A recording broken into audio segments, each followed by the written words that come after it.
자, 누가복음 봅시다. 20장 19절 봅시다. 서기관들과 대제사장들이 예수의 이 비유는 자기들을 가리켜 말씀하심인 줄 알고 즉시 잡고자 하되 백성을 두려워하더라. 이 비유가 뭐냐면은 먼 타국에 갔는데 소출을 거둘 때가 되어서 소출을 다오 하니 소출이 줄 게 없어서 심히 때리고 빈손으로 돌려보냈다. 왜 때렸겠어요? 당신들의 성령의 열매를 좀 내놔보시오. 은혜의 열매를 내놔보시오. 그랬더니 우리에게는 이만한 땅의 소산이 있고 이만큼 쌓아 올린 눈에 보이는 가시적인 성과가 있고 율법의 열매와 내가 이렇게 높은 지위에 앉았고 내가 하나님을 열심히 섬기고 그리고 1회에 2번씩 금식하고 11조를 열심히 냈습니다. 세리는 저 멀리 서서 가슴을 치면서 주여 저는 죄인입니다. 저는 죄인입니다. 예수님께서 그 세리에게 복이 있고 구원이 저 세리에게 임했다 이렇게 말하는 것처럼 이 바리새인들에게는 하나님이 원하시는 열매가 없었던 것입니다. 둘째 종을 보내니 심히 때리고 또 거저 돌려보내고 셋째도 보냈더니 심히 때리고 돌려보내고 그리고는 아들을 보냈는데 그들이 하는 말이 앞으로 일어날 일들에 대해서 그들이 아들을 죽이려 한다. 아들을 죽여서 이 모든 포도원의 상속권을 빼앗으려 한다. 그러나 주인이 어떻게 하겠느냐? 저들을 진멸할 것이다. 내 앞에서 죽일 것이다. 심판날에는 하나님 앞에서 악인들을 진멸하고 죽이게 되는 줄 믿게 되기를 바랍니다. 그러니 이 비유를 듣고 그들이 다 깨달았단 말이죠. 자기들을 향해서 하는 말인 줄 알았다. 이 비유가 우리는 이 비유를 듣고 지금 바리새인들이 뭘 깨달았는지를 알아야 되잖아요. 바리새인들이 지금 줄 열매가 없고 그리고는 이 비유를 듣고 예수님을 죽이려고 해. 이 비유를 듣고도 자기들에게 한 이야기인 줄 알고도 예수님을 죽이려고 해. 참 신기하잖아요. 악인들은 회개하지 않으면 결단코 자기 길에서 벗어날 수가 없다는 것을 우리가 여기서 보게 되는 것입니다. 20절, 21절 봅시다. 이에 저희가 엿보다가 예수를 총독의 처리와 권세 아래 붙이려 하여 정탐들을 보내어 그들로 스스로 의인인 채 하며 예수의 말을 책잡게 하니 그들이 물어 가로되 선생님이여 우리가 아노니 당신은 바로 말씀하시고 가르치시며 사람을 외모로 취치 아니하시고 오직 참으로써 하나님의 도를 가르치시나이다. 백성들이 예수님을 따르고 그를 참사로 따르기 때문에 바리새인들도 겁이 나는 거예요. 죽였다간 자기네들이 돌을 맞을 수 있기 때문에 거짓 선지자를 돌로 쳐야 되지만 참 선지자를 모함해서 죽이거나 상해를 입히면 그 상해를 입힌 자, 거짓말한 자가 돌에 맞게 되는 이 율법의 처벌 아래에 이들이 예수를 죽이려고 했지만 죽이지는 못하고 이제 방법을 생각한 것이 로마의 총독의 손에 저를 맡겨서 저를 심판받게 해야 되겠다. 나름대로 굉장히 좋은 지혜를 짜낸 거죠. 그리고는 엿보다가 정탐들을 보내어 스스로 의인인 채 예수의 말을 잘 순종하고 따르는 사람처럼 의인인 채 예수께 붙인 다음에 저들이 예수님에게 묻는 거예요. 선생님이요, 우리가 당신은 올바로 말하고 올바로 가르치고 그리고 진리로서 하나님의 도를 가르치는 줄 알았나이다. 이렇게 칭찬을 했어요. 그리고 22, 3절 봅시다. 우리가 가이사에게 세를 바치는 것이 가니까 불가니까. 가이사는 아구스도고 엄청나게 권위 있는 로마의 황제죠. 그러니까 모든 세상이 로마의 치리 안에 있기 때문에 그 로마의 법을 순종하고 따라야 되거든요. 근데 이제 예수님은 세상 나라 따르기보다는 하나님 나라, 하나님의 말씀을 증거하니 이들이 말의 책을 잡으려고 저 예수가 세금을 바치지 말아라 이런 소리가 나오기를 아마 기대하고 이런 질문을 한 것 같아요. 예수께서 그 간계를 아시고 가라사대 데나리온 하나를 내게 보이라. 네 화상과 글이 여기 있느냐. 대답하되 가이사의 것이니이다. 가라사대 그런즉 가이사의 것은 가이사에게 하나님의 것은 하나님께 바치라 하시니 저희가 백성 앞에서 그의 말을 능히 책잡지 못하고 그의 대답을 기이 여겨 잠잠하니라. 예수님이 얼마나 지혜롭게 대답했어요. 그 세금을 바칠 때 너희들 무슨 돈으로 내니? 그 내는 돈 꺼내봐라. 그랬더니 그걸 꺼내니까 데나리온이야. 데나리온에 그 돈에 네 화상과 누구의 글, 누구의 그림과 누구의 글이냐 하니까 가이사이다. 가이사의 것은 가이사에게, 하나님의 것은 하나님에게. 하나님의 것은 물질이 아닌 것입니다. 하나님의 재물은 우리 영혼의 거룩한 성령의 열매가 하나님이 거두시는 열매인 줄 믿습니다. 그러니 세상과 우리가 관계할 일이 없는 것입니다. 세상과 관계될 일이 없죠. 세상에 세금 내는 것, 우리가 해야 될 의무 잘 지키고 우리가 해야 될 일은 마땅히 능히 다 감당해야 될 줄 믿습니다. 그리고 우리는 하나님을 섬기고 하나님의 것은 세상 그런 일들을 통해서 하나님의 것이 풍성하게 또한 나오는 것입니다. 가이사의 것을 가이사에게 잘 바침으로 해서 또한 하나님의 열매도 또한 열리게 되는 줄 믿습니다. 그렇게 말을 하니 그들이 못 알아들었지만은 그래도 그 말을 책잡을 것이 없는 거예요. 가이사의 것은 가이사에게 주고 하나님의 것은 하나님께 드리라. 그러니 알지는 못하지만 가이사에게 책잡힐 일이 없잖아요. 우리 믿음의 사람들이 그와 같은 것입니다. 성령의 은혜가 맺히고 열매가 맺히는 사람들은 세상으로도 우리가 흠잡을 것이 없지요. 그리고 하나님의 열매가 삶을 통해서 시마다 때마다 열리게 되는 줄 믿습니다. 27, 8절 봅시다. 부활이 없다 주장하는 사두개인 중 어떤 이들이 와서 물어 가로되 선생님이여 모세가 우리에게 써주기를 사람의 형이 만일 아내를 두고 자식이 없이 죽거든 그 동생이 그 아내를 취하여 형을 위하여 후사를 세울지니라 하였나이다. 이게 이제 계대 결혼이에요. 우리나라에도 옛날에 계대 결혼이 있었어요.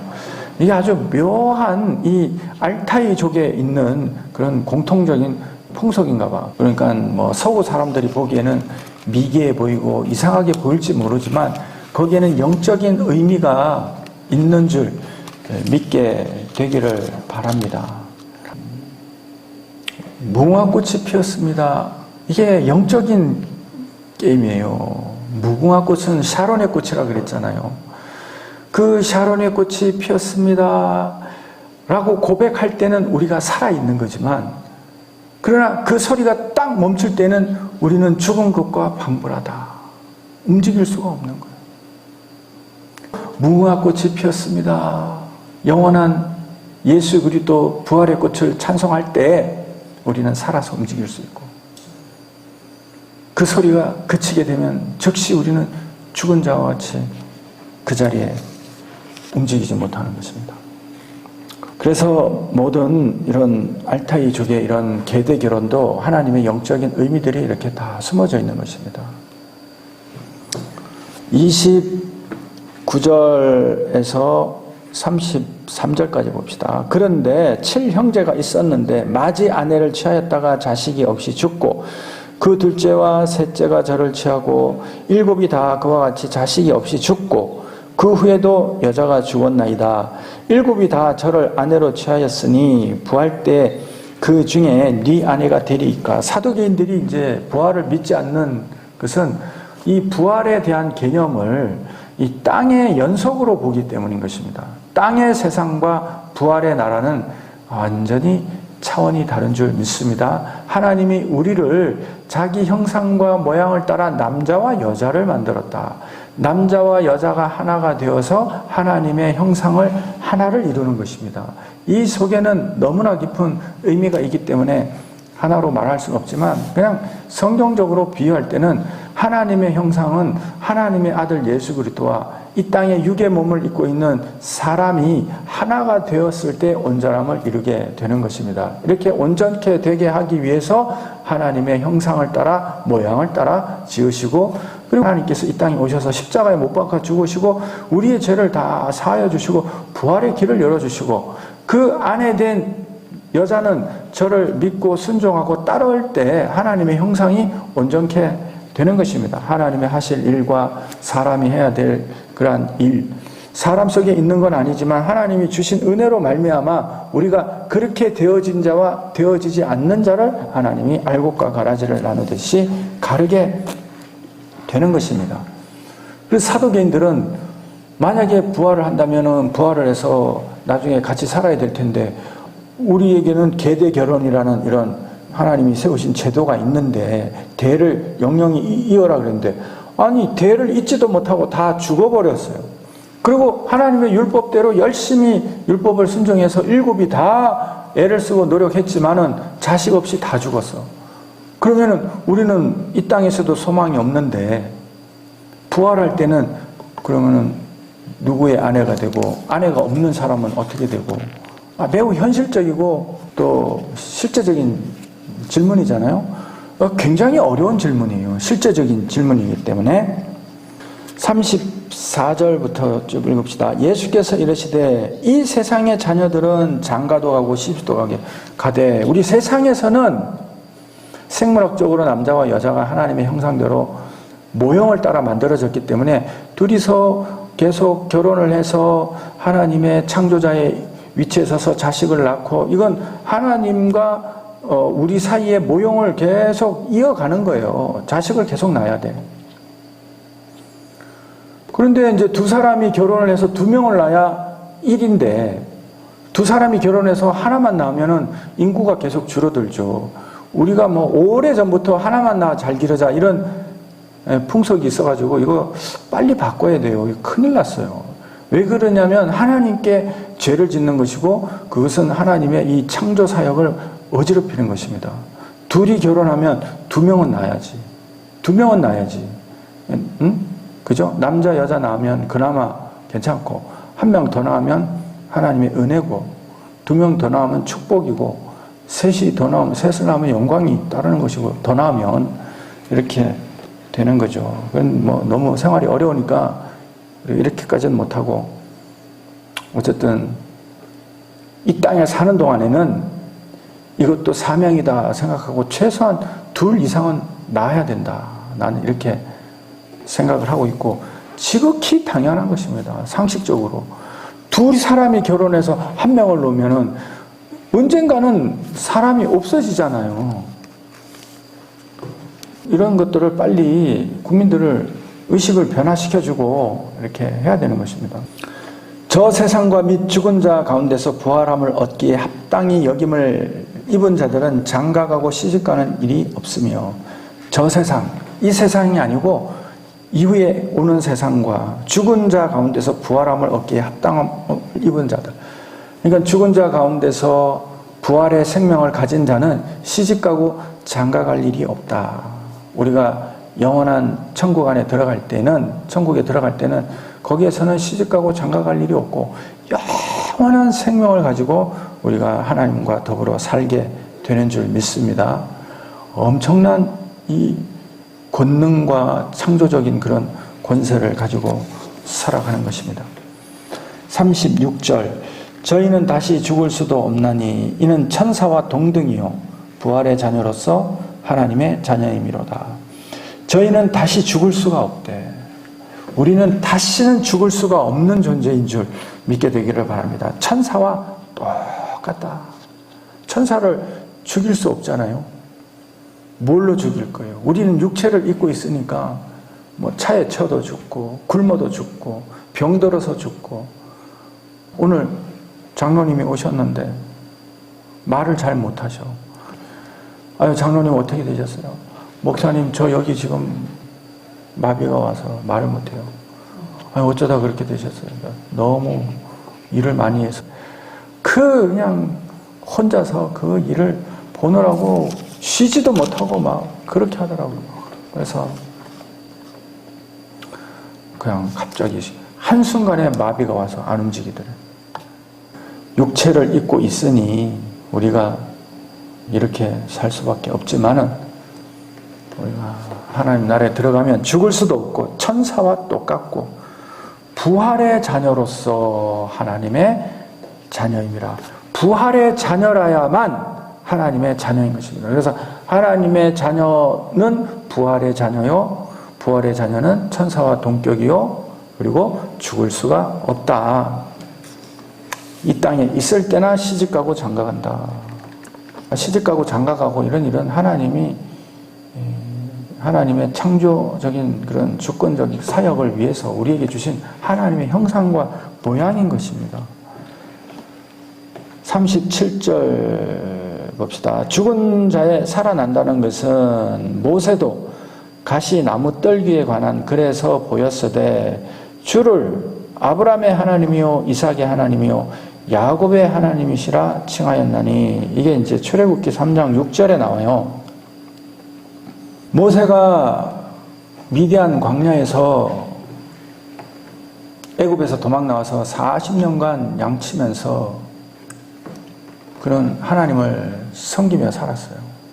제사장 이드로 장인을 모시고, 하나님은 모세의 꿈을 잊지 아니하시고 떨기나무, 이 떨기나무가 가시 떨기나무인데 이 가시 관목이라고, 왜 잎사귀가 왜 우리 담장에 있는 나무처럼 촘촘하게 맺혀 있고 가시가 막 나와 있는, 물이 없어도 잘 살아가는 그런 관목이에요. 뭐 워낙 이제 물이 없으니까 간혹 가다가 하늘에서 불이 내리면 불이 붙기도 해요. 양을 치는데 하늘에서 불이 내려서 떨기나무에 불이 붙었어요. 뭐 흔히 있는 일이니까 저러다 말겠지 하는데, 보니 떨기나무에 불이 활활 타오르는데 떨기나무가 여전히 그대로 있는 거예요. 이상하다.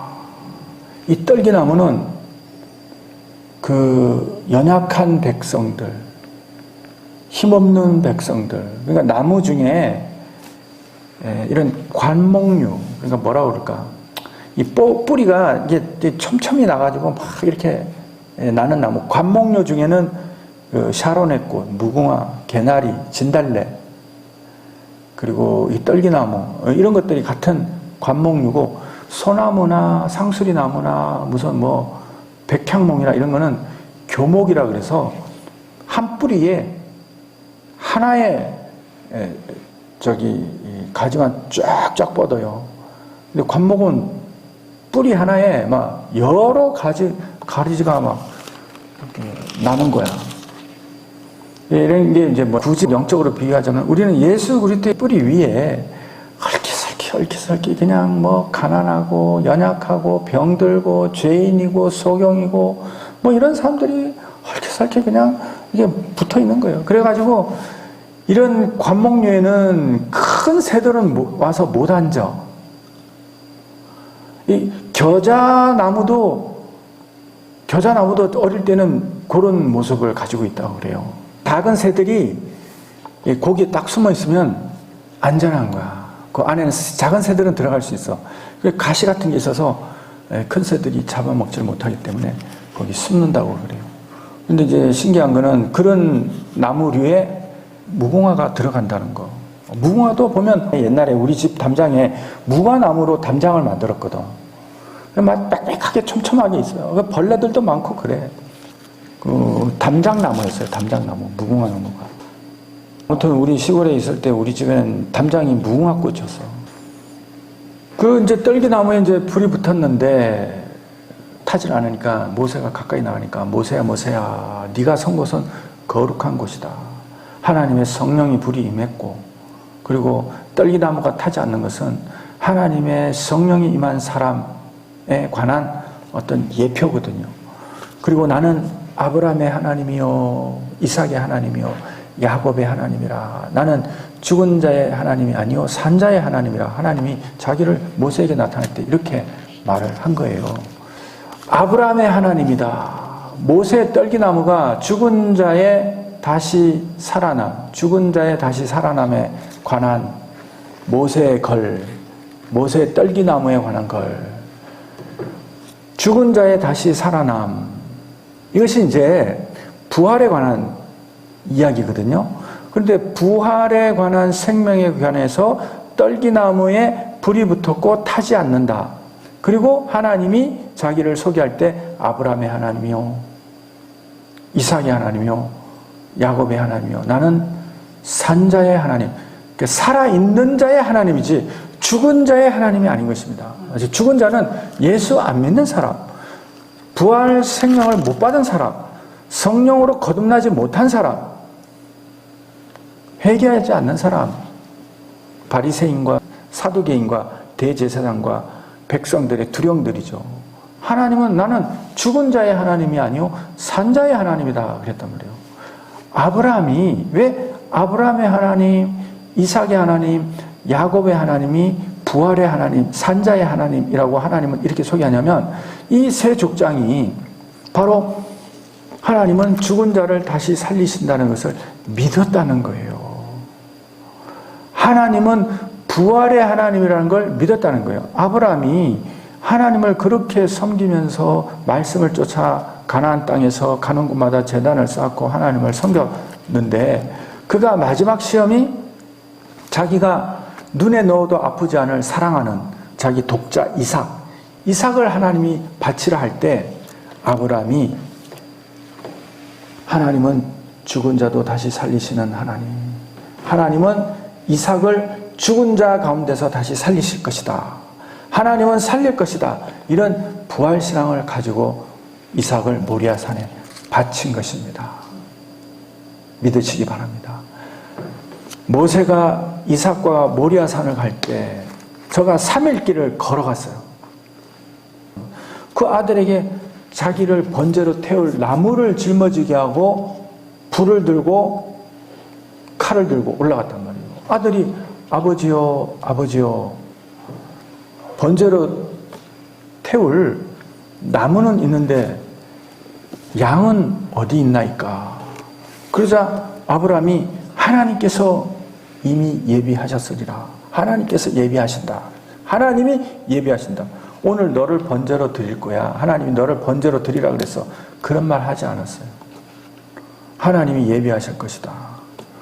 그리고는 아브라함은 모리아 산에서, 그 모리아 산이 골고다 언덕이에요. 골고다 언덕. 예수님이 십자가에 못 박히신 그 산이야, 모리아 산이. 거기서 이삭을 묶어놓고 하나님께 기도하고 칼로 저를 내리치라 때 이삭이 아버지의 그 신앙을 동참한 거예요. 얼마든지 아버지의 칼을 붙들고 할 수 있었지만 아버지의 신앙을 물려받은 것입니다. 아브라함아 아브라함아 네 칼을 멈춰라. 내가 이제야 네가 나를 경외하는 줄 알았노라. 그 경외함이란 나는 부활의 하나님이요 죽은 자도 다시 살리시는 하나님이신 줄 네가 아는 것을 내가 이제야 확실히 알았노라. 그리고 아브라함이 죽은 후 이삭이 나이 들어 가나안 땅에 또 기근이 왔어요. 아버지와 똑같은 시험이 왔어요.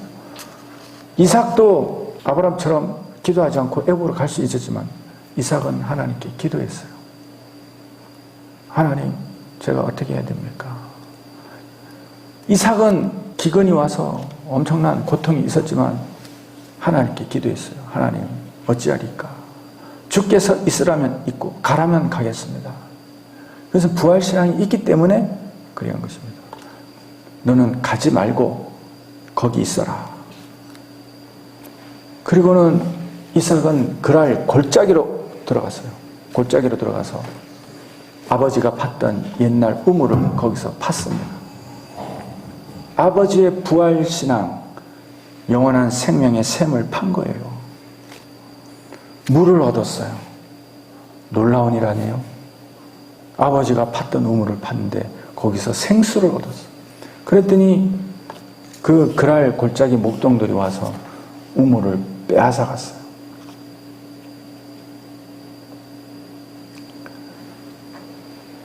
그 빼앗긴 우물이 분쟁과 시기와 다툼이 일어났다 그래서 에색이라 그랬어요. 이삭은 슬퍼하지 않았어요. 부활신앙이 있기 때문에 이가 가능한 것입니다. 또 다른 아버지가 팠던 우물을 팠더니 또 물을 얻었어요. 그랬더니 그 물을 보고 그 가뭄과 기근이 닥쳤으니 죽자 살자 그냥 와서 빼앗은 거예요. 또 그랬더니 하나님의 축복이 저 악한 자들이 빼앗아가는구나. 그걸 주고도 이삭은 슬퍼하거나 낙심하지 않았어요. 저 우물은 사탄의 우물이다. 부활신앙이 있기 때문에 저가 죽은 자도 살리시는 하나님 손에 다 맡기고 우리가 이 기근에 이 가람에 목이 말라 죽을지언정 하나님 말씀 앞에 내가 살리라. 부활신앙이잖아요. 그리고는 또 아버지가 팠던 우물을 팠더니 또 우물을 얻었어요. 그러자 주변에 있는 그때 그 그랄 지경 왕이 아비멜렉인데 지경에 있는 사람들이 다 이삭을 두려워한 거예요. 저가 하나님이 함께 하시는 걸 본 거죠. 심지어 아비멜렉 왕까지 두려워했다 이 말이죠. 그리고는 아무도 저의 지경을 넘보지 못하게 되자 하나님이 이제야 우리 지경을 넓히셨다. 이 르호봇이란 지경을 넓히셨다. 이 말은 우리의 부활 지경이 확실하고 우리의 지경이 산자와 죽은 자의 지경까지 넓어졌다 이런 뜻입니다. 산자와 죽은 자의 지경, 저들이 보지 못하는 오는 세대까지 지경이 넓어졌다. 하나님을 찬송했던 것입니다. 그 아들 야곱도 산자의 하나님, 부활하신 하나님, 살아서 역사하시는 하나님을 체험하는 신앙을 저가 가진 줄 믿습니다. 저가 상속권을 사모했다는 것 자체가 보이지 않는 하나님의 나라를 사모한 것입니다. 얼마나 사모하면 자기 형 쌍둥이지만은 조금이라도 먼저 태어난 이 땅에 형의 권세가 얼마나 큰데 그래도 야곱은 장자권을 사모해서 그 장자권은 이 영적 족보의 장자권이잖아요. 영원한 생명의 족보의 장자권이에요. 이게 부활 생명이 없이 부활 신앙이 없이 이게 사모할 수 있겠습니까? 자기가 어떻게 될지도 모르는데 그리고 장자권을 자기 귀로 그걸 샀단 말이에요. 팥죽에. 그리고 저가 기어이 아버지 나이 들어 늙을 때 들어가서 장자권의 축복을 받았던 것입니다. 목숨을 걸고 이게 부활신앙이 없이 그런 사모함이 있겠냐 이거죠. 천국은 침노하는 자의 것이라. 야곱이 그 천국을 침노에 들어가서 아주 애를 써서 빼앗은 것입니다. 저가 부활의 하나님을 봤기 때문인 줄 믿습니다. 땅에서는 형으로부터 생명의 위협을 받고는 멀리 삼촌집으로 도망을 가는 처지가 됐지만 야곱은 슬퍼하지 않았어요. 저가 밤에 가다가 가지고 있는 것 다 잃어버리고 처량한 신사가 되어서 루스라는 지역에서 돌베개를 베고 하염없이 눈물을 흘리며 하늘을 바라보고 잠이 들었는데 그 밤에 하늘과 땅에 사다리가 내려와서 오르락 내리락 천사들이 자기 머리 위를 오르락 내리락 하는 것을 봤어요. 이게 바로 부활 신앙인 줄 믿습니다. 하늘과 이 땅이 연결되는 이 신앙이 바로 산자의 하나님을 믿는 부활 신앙인 것입니다. 제가 삼촌 집에서 20년 동안 애를 썼지만은 제가 낙심하지 않은 것은 바로 부활 신앙이 있었기 때문인 줄 믿게 되기를 바랍니다. 그리고 지금도 살아계신 부활의 하나님, 산자의 하나님께서 산자의 기도를 들으시는 그 생생한 영적 체험, 그것을 야곱은 직접 체험한 줄 믿게 되기를 바랍니다. 하나님 감사합니다. 이제도 함께하여 주셔서 은혜를 더하여 주셔서 하나님은 죽은 자의 하나님이 아니요 산 자의 하나님인 것을 믿게 하여 주시옵소서. 감사를 드렸고 예수님의 이름으로 기도합나이다.